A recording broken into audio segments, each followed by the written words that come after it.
मेरे साथ शिवसेना से आनंद दुबे जुड़ रहे हैं, बीजेपी की तरफ से तुहिन सिन्हा बोलेंगे, कांग्रेस की तरफ से सचिन सावंत आ गए हैं राष्ट्र की बात में। मेरे साथ डीके दुबे हैं, संविधान विशेषज्ञ, क्योंकि कानूनी पहलू अभी भी बहुत हैं, और अशोक वानखेड़े हैं, महाराष्ट्र की राजनीति के एक्सपर्ट हैं। आप सभी का स्वागत करवा रहा हूं। डीके दुबे, पहले आपके पास आ जाता हूं। दुबे जी, आज शिवसेना एक बार फिर से, यानी उद्धव ठाकरे फिर से सुप्रीम कोर्ट पहुंच गए, हालांकि वहां से उन्हें निराशा हाथ लगी। आज शिवसेना की, उद्धव ठाकरे की स्ट्रैटेजी क्या थी? वो अचानक आनन फानन में सुप्रीम कोर्ट क्यों पहुंचे थे? नहीं, देखिए, ऐसा है जो परेशान होता है उसको जहां से रिलीफ मिलती है वहां जाता है।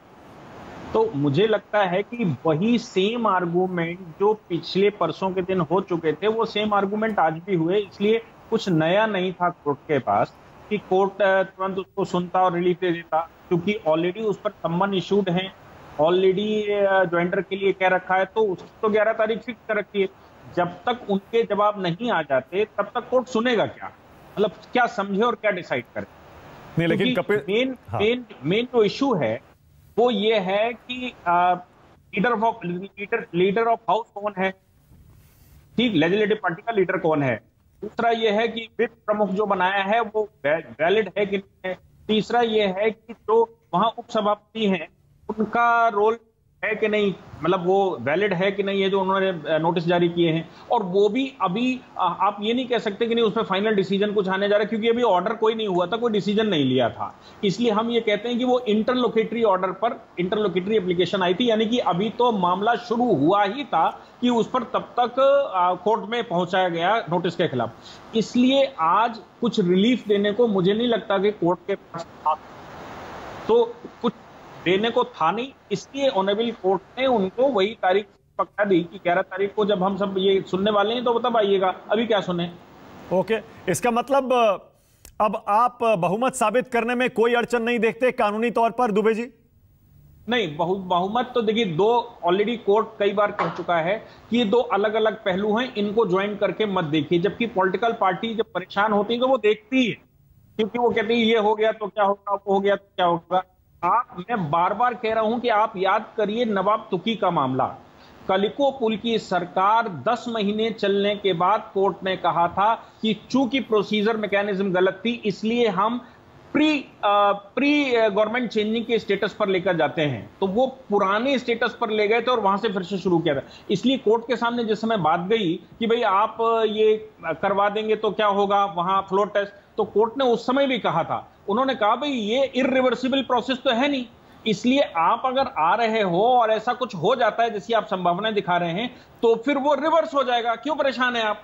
और जब दोबारा रिवर्स होगा और डिस्क्वालीफाइड हो जाएंगे तो फिर से सदन में जाना पड़ेगा, फिर मेजोरिटी प्रूफ करनी पड़ेगी। तो जिस समय आप 11, 12, 14, 15, 16 को 20 को डिस्क्वालीफाई कर देते हैं कभी भी, तो फिर मेजोरिटी तो फिर नए सिरे से सिद्ध करनी पड़ती है। तो क्या समस्या है? आज मेजोरिटी, आज फ्लोर टेस्ट हो जाने दीजिए, जिस समय डिस्क्वालीफाइड हो जाएंगे उस समय फिर से फ्लोर टेस्ट हो जाएगा। नहीं, लेकिन दुबे जी देखिए पेच तो फंसा है ना, और वो इसलिए फंसा है क्योंकि अभी तक ये तय नहीं है, जब विधानसभा में बहुमत साबित करना होगा एकनाथ शिंदे की सरकार को, तब उनका जो गुट है क्या वो विप जारी करेगा, और क्या वो विप उद्धव ठाकरे के एमएलए पर लागू होगा?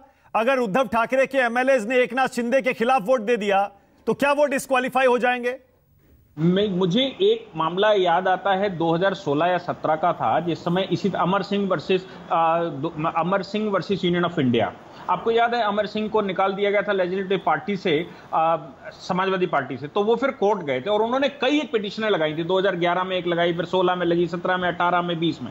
उसमें फाइनल कोर्ट ने ये कहा था कि अगर कोई पॉलिटिकल पार्टी अपने किसी एमएलए को निष्कासित भी कर देती है पॉलिटिकल पार्टी से, तो इसका मतलब ये बिल्कुल नहीं है कि लेजिस्लेटिव असेंबली में उसका महत्व कम हो जाता है। लेजिस्लेटिव असेंबली में जो उसकी मेंबरशिप है वो उतनी ही वैल्यू रखती है जितना कि पार्टी उसको जब कह रही थी ये मेरा कैंडिडेट है तब था, क्योंकि असेंबली के अंदर जो असेंबली के रूल्स हैं वो चलने शुरू हो जाते हैं, पॉलिटिकल पार्टी बाहर हो जाती है।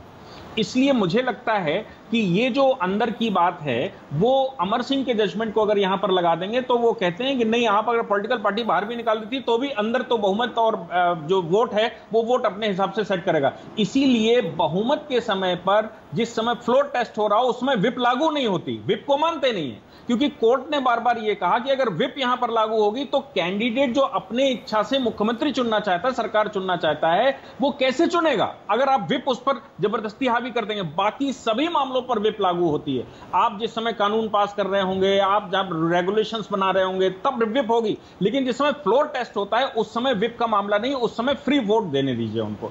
इसीलिए आपने कभी ध्यान दिया है कि ये जो क्रॉस वोटिंग हो जाती है, अभी अभी हुई है ना महाराष्ट्र में क्रॉस वोटिंग, राज्यसभा चुनाव में निकाला गया क्या? हाँ तो भाई विप तो होती है ना, लेकिन कभी निकाला गया क्या? अभी तक आपने सुना है कि विप के अगेंस्ट में क्रॉस वोटिंग कर दी हो चुनाव के लिए और उसको बाहर कर दिया गया हो? अभी ऐसा वो होता नहीं, क्योंकि विप वहां पर लागू नहीं होती। ओके, ऑल राइट, बोलिए दुबे जी, थोड़ी क्लैरिटी दीजिए। मैं डीके दुबे की बात कर रहा हूं। आनंद दुबे, एक सेकंड रुकिएगा।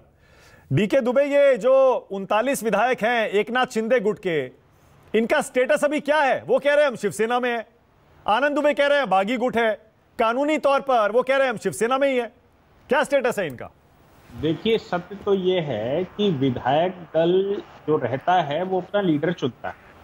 तो विधायक दल 54 में से जिसको चुनेगा, 54 में से अगर 39 वोट उनके पास हैं तो जाहिर सी बात है कि विधायक दल के नेता तो इस समय शिंदे जी।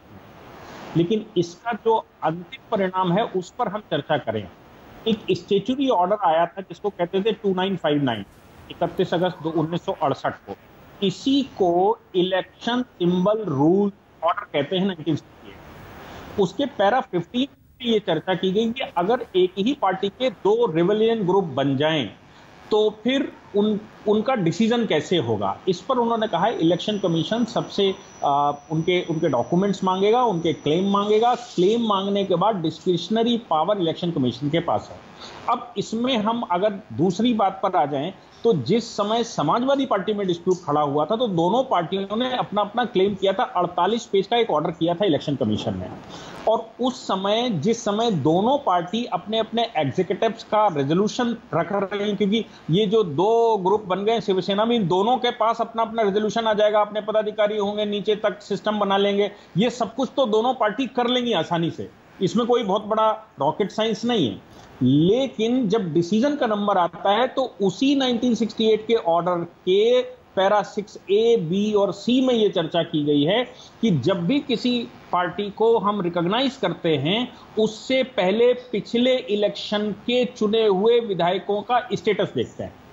अब पिछले चुने हुए विधायकों का स्टेटस, यानी कि दोनों पार्टी जब इक्वली क्लेम करेंगी तो अब किसको असली ग्रुप माना जाए ये विधायक दल तय करता है। फाइनली विधायक और जो सभासद हैं उनके चुने हुए रिप्रेजेंटेटिव हैं, जिसको गवर्नमेंट रिकॉग्नाइज करती है, जिसको संविधान रिकॉग्नाइज करता है, वो फाइनल डिसीजन वो लोग अपनी रिकमेंडेशन क्या करते हैं उसके आधार पर असली शिवसेना कौन है ये डिसाइड होगा। मैं बड़े सम्मान के साथ मुलायम सिंह बनाम अखिलेश यादव बताना चाहता हूं। पार्टी बनाने वाले मुलायम सिंह यादव जी थे, उन्होंने ही उसको चलाया, संघर्ष किया, और अखिलेश यादव ने क्लेम किया। दोनों पार्टियों ने सेम तरह से किया था, लेकिन अखिलेश यादव के साथ उस समय वो चीफ मिनिस्टर थे, उनके पास विधायक ज्यादा थे, उनके पास रिप्रेजेंटेटिव ज्यादा थे, इसलिए इलेक्शन कमीशन ने उनको ही रिकॉग्नाइज किया था कि असली समाजवादी पार्टी वो है। इसलिए शिवसेना का जो अंतिम फैसला होना है वो होना है विधायकों की संख्या किसके पास है, सांसदों की संख्या किसके पास है, चुने हुए रिप्रेजेंटेटिव किसके साथ हैं और मेजोरिटी में किसके साथ हैं। मुझे लगता है कि ये गंभीर विषय है उद्धव ठाकरे जी के लिए। ओके, ऑल राइट, ओके, सब जनता की सेवा ही करना चाहते हैं। बहुत धन्यवाद आज राष्ट्र की बात में आने के लिए। अशोक वानखेड़े आपका, सचिन सावंत, आनंद दुबे, डीके दुबे और तुहिन सिन्हा, थैंक यू। छोटा सा ब्रेक ले रहा हूं, खबरें जारी हैं।